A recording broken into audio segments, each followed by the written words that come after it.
মুর্শিদাবাদে আবারও ভাঙন ধরল কংগ্রেস, বিজেপি এবং সিপিআইএম দলে।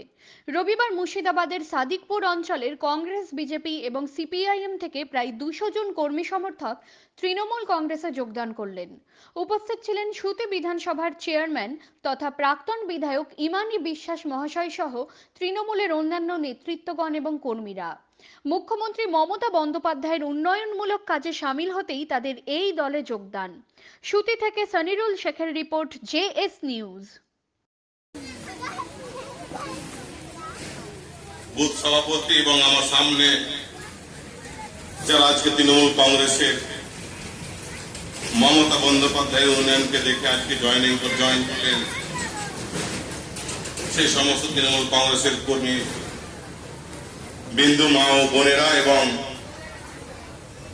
সীমান্ত মণ্ডল বিজেপি থেকে, নিলয় চন্দ্র দাস বিজেপি থেকে, নারায়ণ মাহা বিজেপি থেকে, ওনাদের সঙ্গে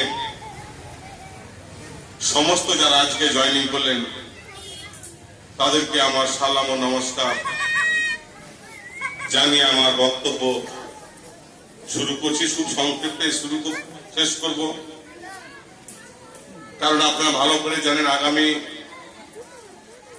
14 তারিখে আমাদের যে কালী পুজো, সকলের দীপাবলি বলি, এবং তারই একটা মিটিং আমাদের থানায় চলছে, সেখানে আমাদেরকে যেতে হবে।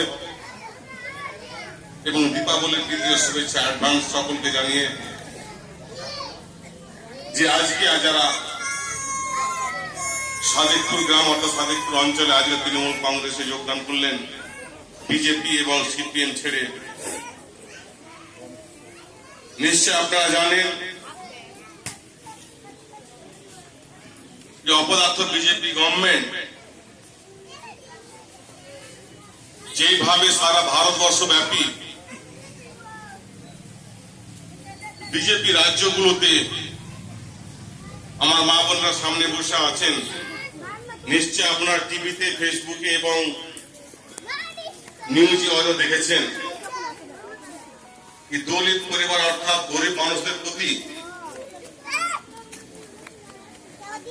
যে বিজেপি নেতা কর্মীরা যেভাবে কৃষক মা বোনদের প্রতি অত্যাচার শুরু করেছে, তারাকে আমরা ঘৃণা জানার পাশাপাশি